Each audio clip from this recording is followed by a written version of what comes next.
Hello students, कैसे हैं आप सब लोग। स्वागत है आपका हमारे मिशन एजुकेशन आपके घर में। कल के वीडियो में हमने भारतीय विदेश नीति की विशेषताओं के बारे में चर्चा की थी। आज के परिप्रेक्ष्य में भारतीय विदेश नीति के नवीन आयाम क्या क्या हैं उसके बारे में बताएंगे। तो आपको सभी वीडियो देखने के लिए मिले, इसके लिए आप चैनल को सब्सक्राइब करें ताकि आपको नोटिफिकेशन मिलता रहे।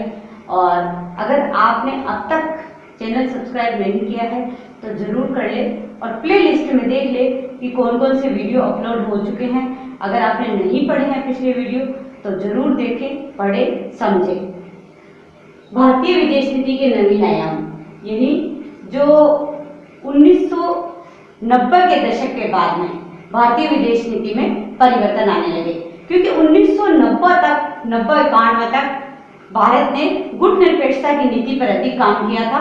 गुट निरपेक्षता सदस्य देशों के साथ मिलकर विश्व में अपनी अलग भूमिका निभाई थी। लेकिन 1991 में सोवियत संघ के विघटन के बाद जब दो महाशक्तियां नहीं रही, दो महागुट नहीं रहे, तो लगभग गुट निरपेक्षता नीति की प्रासंगिकता पर प्रश्न चिन्ह लग गया था। तो अब भारत को एक नए रोल में, एक नई भूमिका में पूरे विश्व में उभरना था। तो 1990 के दशक के बाद भारत की विदेश नीति में कई परिवर्तन आए। आज हम उनकी चर्चा करेंगे। 1990 के बाद भारत ने आर्थिक उदारीकरण की नीति अपनाई थी और उस आर्थिक उदारीकरण की नीति के बाद भारत का रवैया है वो विश्व के दूसरे देशों के प्रति किस तरह का रहा, उसके बारे में चर्चा करेंगे। 1990 के बाद भारत ने एक तो आतंकवाद सहायता यानी जीरो टॉलरेंस की नीति है, यानी आतंकवाद किसी भी हालत में सहन नहीं किया जाएगा, इस पर काम करना शुरू कर दिया था। मुख्य रूप से भारत की वैश्विक छवि, भारत की राजनीतिक पहुंच, प्रयास, कल्पना और गति के साथ नए रूप में बदल चुकी थी। अब भारत ने 3 चीजों पर अधिक काम किया: व्यापार, संस्कृति और संपर्क। पूरे विश्व के देशों के साथ संबंध बनाते समय इन 3 चीजों पर, इन 3 सिद्धांतों पर अधिक काम करता रहा भारत। एक तो आर्थिक उदारीकरण, जैसा मैंने बताया था 90 के दशक की देन है। व्यापार पर अधिक से अधिक जोर दिया और भारतीय संस्कृति के प्रचार प्रसार पर और अधिक से अधिक देशों के साथ संपर्क बनाने पर काम किया था।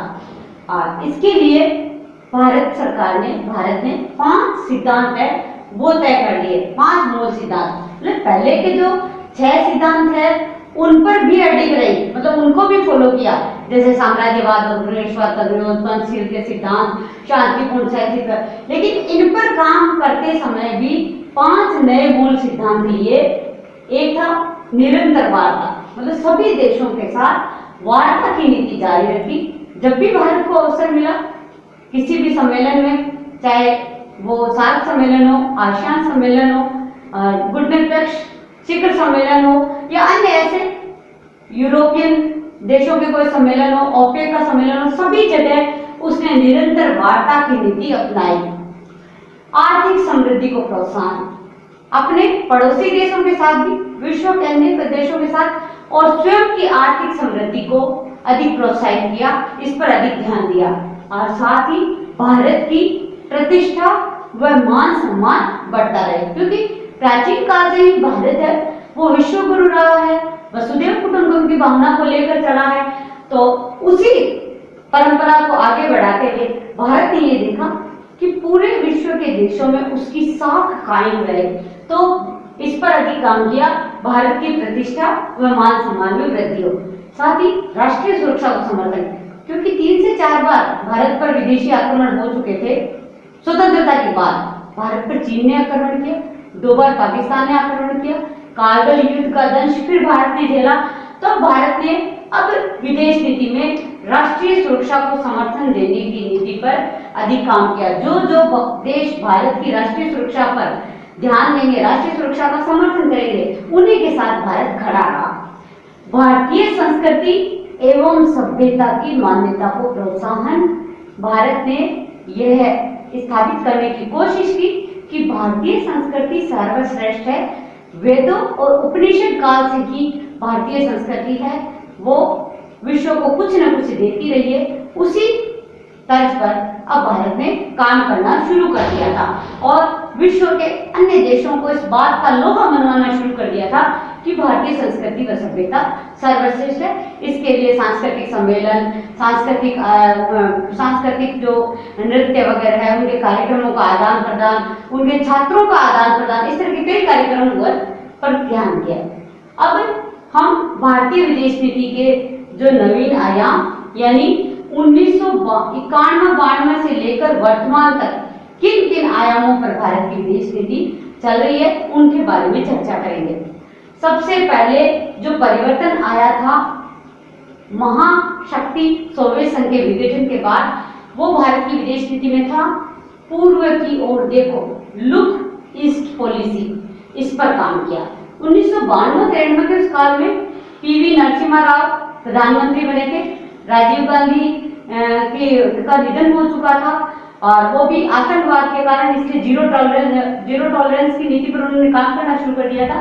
तब पीवी नरसिम्हा राव जी के नेतृत्व में भारत ने लुक ईस्ट पॉलिसी यानी पूर्व के देशों की तरफ देखो, इस पर काम करना शुरू कर दिया था। उसके बाद दूसरी जो नीति अपनाई थी पहले पड़ोस की नीति, मतलब पूर्व की ओर देखो, अन्य विदेशों से संबंध रखो, लेकिन सबसे पहले पड़ोसी के साथ संबंध बनाए रखो। तो पहले पड़ोस की नीति है, ये 1996 से 98 के समय अधिक सक्रिय रही थी और उस समय भारत के विदेश मंत्री इंद्र कुमार गुजराल ने यह सिद्धांत दिया था। इसे गुजराल सिद्धांत के रूप में भी आगे मान्यता मिली थी।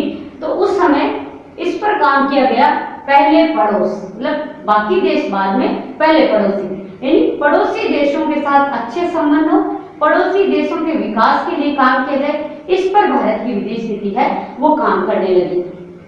फिर उसके बाद लुक वेस्ट पॉलिसी, यानी कि पूर्व की ओर देखो, मतलब पूर्व के देशों के सम्मेलन हुए, जैसे सार्क है, दक्षेस है, सार्क जो दक्षेस के नाम से भी प्रसिद्ध है, आसियान सम्मेलन पर काम किया गया, दक्षिण एशिया संगठन पर काम किया गया, एशिया, पूरे एशिया पर, दक्षिण पर, उत्तर पर।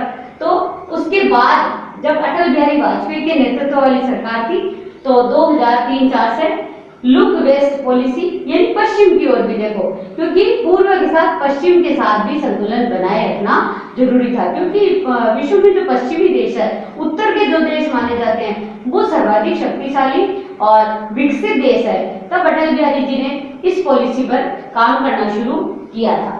फिर आगे वर्तमान जब 2011-12 के बाद या 14 में मोदी जी की सरकार आई थी, उस समय हमारी विदेश नीति में कौन कौन से परिवर्तन आए, कौन से आयाम स्थापित हुए, उसके बारे में हम अध्ययन करेंगे।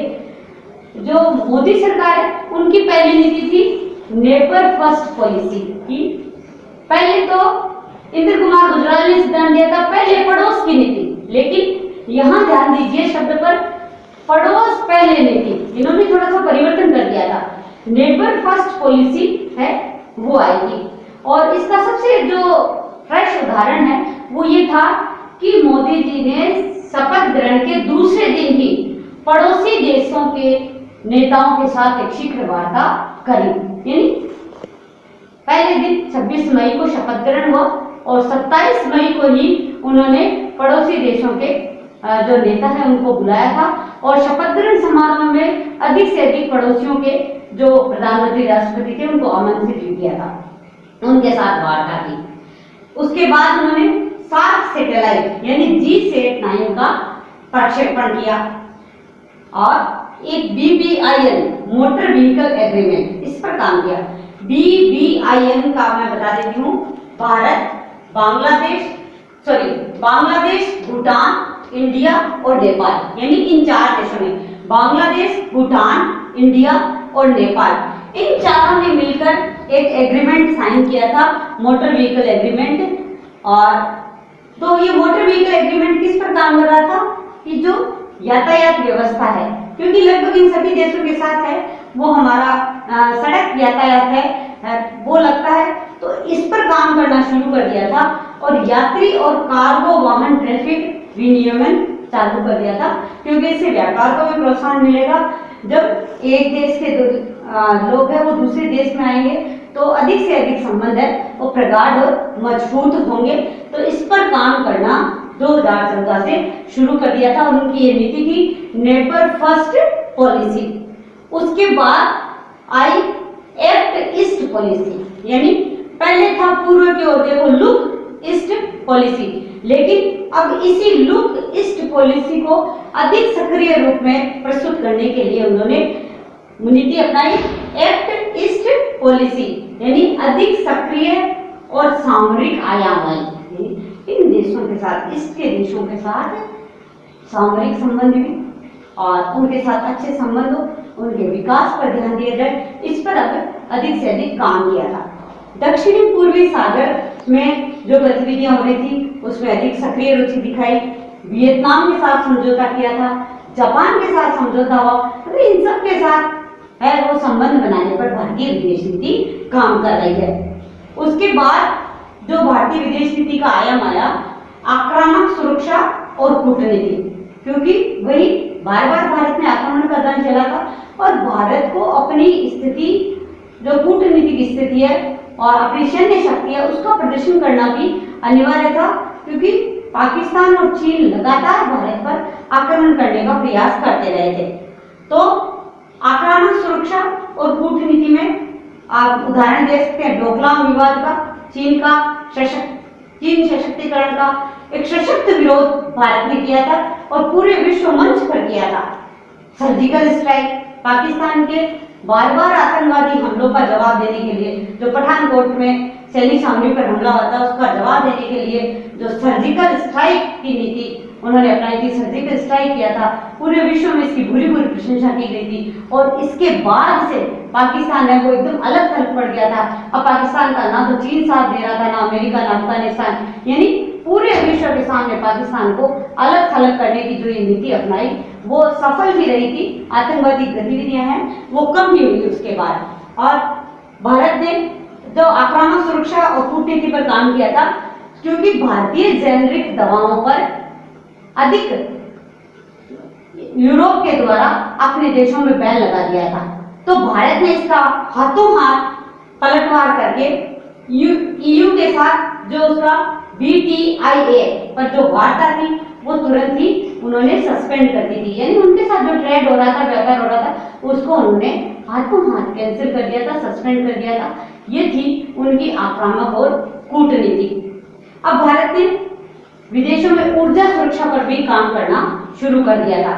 इसमें हम उदाहरण दे सकते हैं जापान और ऑस्ट्रेलिया के साथ असैन्य परमाणु समझौता किया था। जापान और ऑस्ट्रेलिया के साथ असैन्य परमाणु समझौता किया था। ऑस्ट्रेलिया में सोलर एनर्जी में बहुत अच्छा कार्य हो रहा था, तो भारत ने, क्योंकि भारत के पास सोलर एनर्जी बहुत अधिक मात्रा में स्टोरेज हो सकती है, तो भारत ने अपने इस पर काम करना शुरू किया था। और इंटरनेशनल सोलर अलायंस में लीडरशिप है वो भारत कर रहा था और इसीलिए भारत को यूएनओ द्वारा चैंपियन ऑफ द अर्थ का भारत के प्रधानमंत्री को पुरस्कार भी दिया गया था।